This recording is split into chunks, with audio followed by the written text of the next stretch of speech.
Hey guys, we're out here today at the Holton Loop on May 5th, and yeah, it's just me, Deck Andrejczak, aka Creeper Mode on YouTube, and Greg Schwark. Don't worry about looking for a video from Creeper Mode because he recorded like 27 minutes of parking lot action and ran out of space on his memory card before we really got riding. So I'm the only one with any footage from this ride, and yeah, it was a fun ride. A couple small events happened. You'll see in the title, Deck kind of fell head over heels for a tree, and you know, be perfectly honest, I sort of did too. And I made a new little friend out here on the trail, so yeah, let's just get into it here.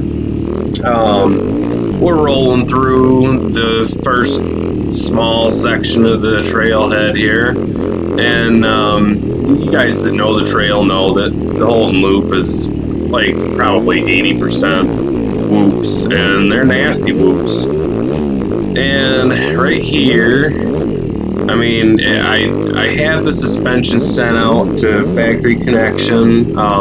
You guys know I just finished the Plymouth Blackhawks hair scramble. I had the suspension done then, and the suspension has been untouched from the hair scramble, and the bike never felt right during the Plymouth race. So I really wanted to come out here because of how whooped out the whole trail is. I figured if there's any trail in Michigan that's going to help me get this suspension dialed in for whoops and bumps and stuff, that this was probably it. So I decided to go ahead and come out here and, of course, bring a screwdriver for the clickers. Best part about this, I got to the trailhead about a half an hour before Deck and Greg got there, and went to unload my bike, and I was hearing like a really metallic-y clinking sound in the back end when I slid it over to get it down the ramp. And I felt the rear wheel, and it was just as loose could be, and I thought, oh no, my wheel bearings are shot. Well, no, the wheel bearings weren't shot. Somehow the axle nut had backed off like 3.5 full turns, and to where you could turn it by hand, and somehow I didn't lose the nut, didn't lose the wheel. And yeah, so that was interesting. I hadn't touched anything on the bike as far as that was concerned since Battle Creek, since the Sprint Enduro. So that means at the very least the axle nut was coming loose at Plymouth, and very possibly it was coming loose during the Sprint Enduro also, because like I said, I never checked the torque on the axle nut. After that, I've never had one come loose after I tightened it down. But you can kind of tell if you're paying attention to how I'm riding that the bike is really bouncy. Yeah, it's just throwing me around, very springy. You know, like I said, I've finally got the springs set for my weight, and I've got it revalved, but I've got a factory connection suspension on the two-stroke, and I really like it. They took all my information and resprung and revalved it for this bike and put it right back to nominal. You know, I was kind of expecting it to come back to me, you know, with the clickers at least a little bit closer. Front end doesn't feel too bad on the bike. The back end is all over the place on this. So we're pulling off here, just kind of waiting for Greg. It's his first time out for the whole season. So he was just getting warmed up here. So while we were waiting for him, I said, all right, we're going to make some pretty significant adjustments here. And again, like I said, I was really much more focused on the rear. Because the front because the rear was so far out, the front felt okay. So we're just stiffening up the compression and the rebound, and we're going to give it a shot here.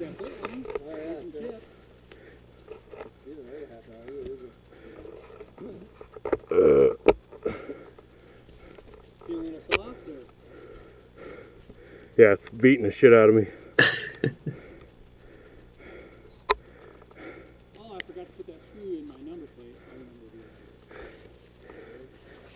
All right. Hopefully that's better. So we're gonna let Greg lead here, and then I'm gonna let Deck fall in line, and I'll get in line behind him.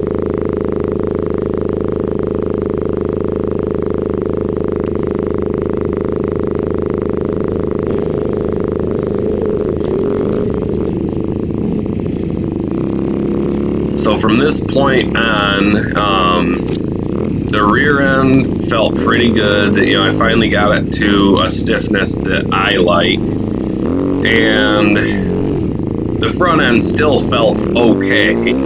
But as we got more into the whoops and stuff, I felt the compression was a little bit soft still, even on the forks. I didn't do anything to the rebound on the forks. But towards the end of our ride, I was feeling like maybe I need to stiffen up the rebound, just maybe 1 or 2 clicks on the forks. Recluse! Deck has a Recluse torque drive manual clutch. I know that a lot of the pros don't care for the Recluse auto clutches. They feel like it takes a lot of power away from the low end, coming out of the corners and stuff.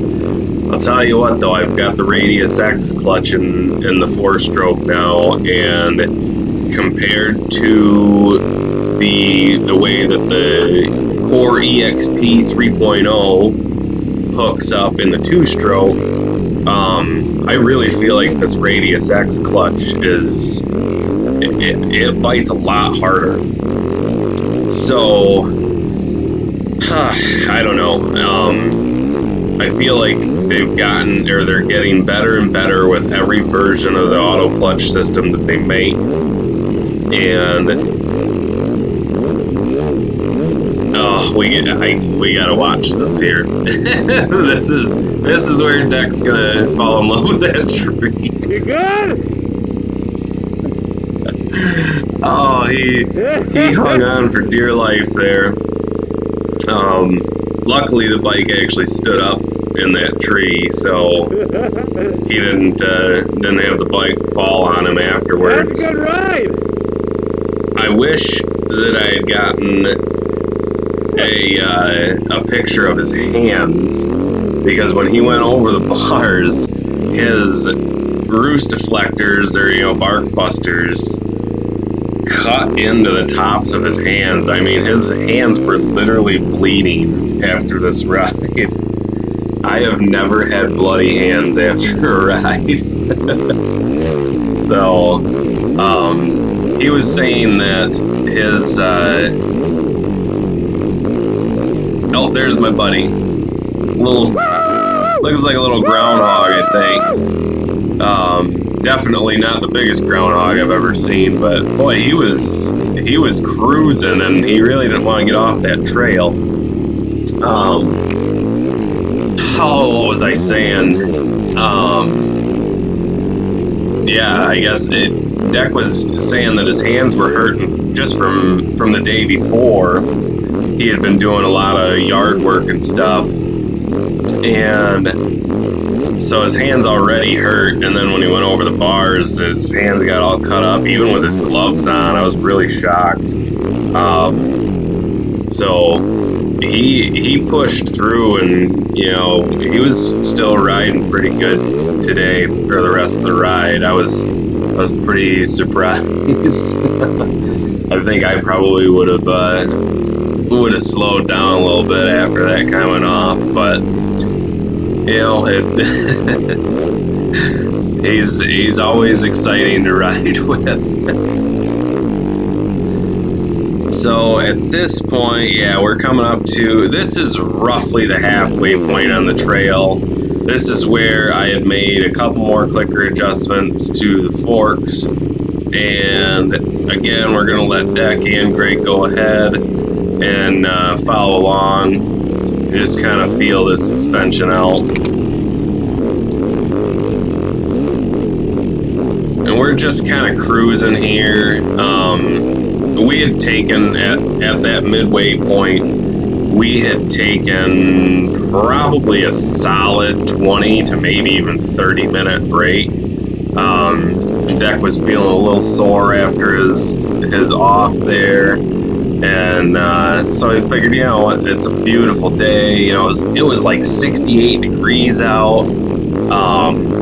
So we just parked there for a few minutes and just relaxed. It was pretty good little rest, so I was definitely feeling a second wind, and this section of the trail is one of my favorites. Oh, the suspension's so much better now. So much better. One of my favorites when the suspension feels good. Easy, Greg. Greg was getting a little squirrely in front of me a couple times. I was just feeling everything out, and yeah, when your suspension's working good, the trees open up enough that you can really get on the gas. So in a way, I was kind of not upset, but wishing that I had gone first, because I really like to rip through this section. And of course, you know, this is only Deck's, is it? I think it was only his second time on this trail, and Greg has never been on this trail. So obviously, you know, if you don't know the trail, some of these corners can come up on you pretty quick. And of course, you know, it is mostly sand. But I'll say, I have no idea how much rain they've gotten out here in the last couple weeks, but the conditions were pretty great. Really nice damp dirt. Gave you a lot of traction. Only a couple spots was it real dusty. So really, really good conditions for this trail for sure.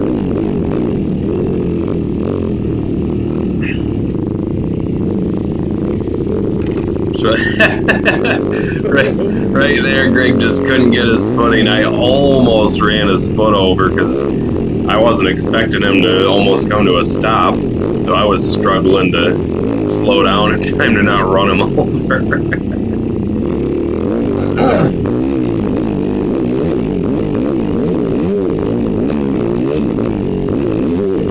So coming up right here, we're coming to the intersection, and I wasn't sure really what was happening because Deck was slowed down looking behind him, Greg slowed down, looked behind him, so I was like, oh, maybe they want me to leave. So I jumped ahead of Greg, and then Deck took off. So at this point, I was like, okay, I'll fall in behind Deck.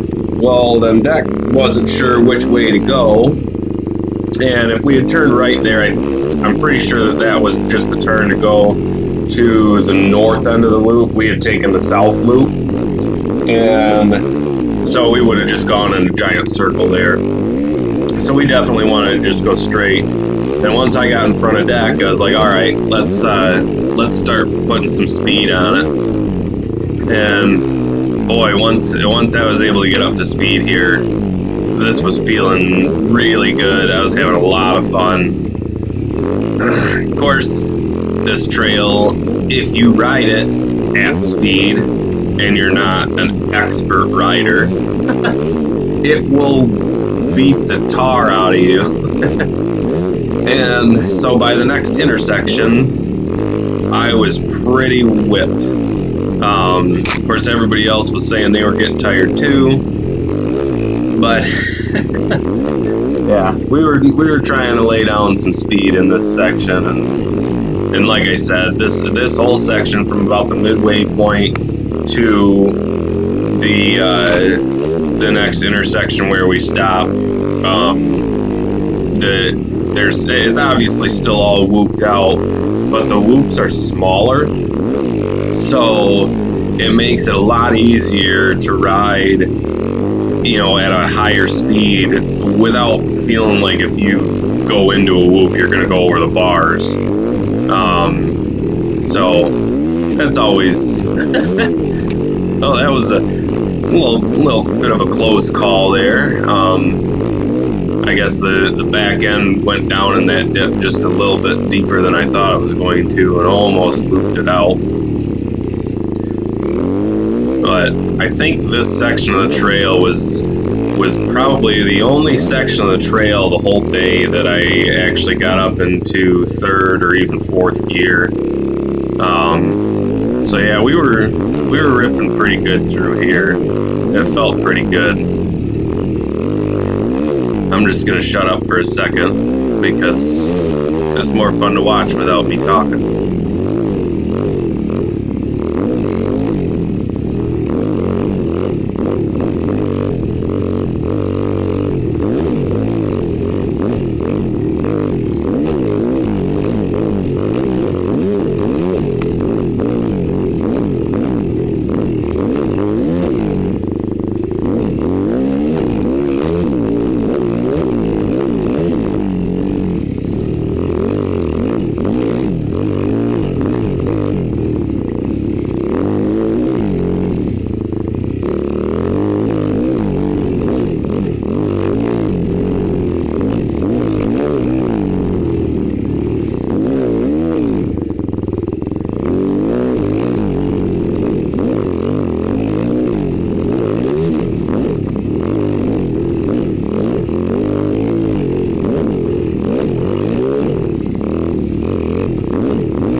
So I will say that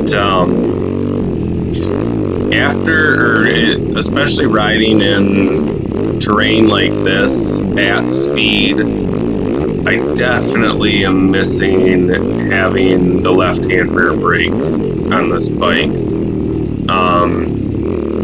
I haven't really made the decision that I need it, because I really don't, but it just makes it so much easier to ride in tighter situations at speed, because it lets you get your foot down in the corners where you normally might have to be braking, and the feel you can get through a hand lever versus a foot lever is so much better. Like, you don't necessarily want to lock up the rear tire all the time, and with that foot brake, all I can do is lock the rear tire up. I have a very hard time just slowing down. So coming up right here is my love affair with a tree, and I can't really tell exactly what happened. It felt like it bounced. Yeah, I just hit that bump just a little bit wrong, and it tossed me into the right into that tree. And that's why I'm feeling like maybe I need to stiffen up the rebound just a hair on the front end. Otherwise, I think I've got the suspension dialed in pretty well. I'm not sure that it won't bottom out off of a big jump, but at the very least, it gets me through the woods, through a lot of the rough stuff, a lot smoother than it was, to where the bike is actually in my control at least. So, yeah, that being said, I'm definitely glad we hit this trail, because it definitely helped me get it 90% there. One or two more clicks on a couple things, I think we'll have her sorted out. But this is the trail leading back into the parking lot. So, yeah, coming up next weekend is Mother's Day. So happy Mother's Day to any mothers out there. And Saturday the 11th, we are doing our ride at the mines just south of Flint. It's a new ORV park that's opening up. So we're going to head out there and check it out. And then, yeah, following weekend is Twin Bay. So I hope to see all you guys out at Twin Bay, because the race there last year was pretty epic. So I hope you enjoyed it. Like and subscribe. We'll see you later.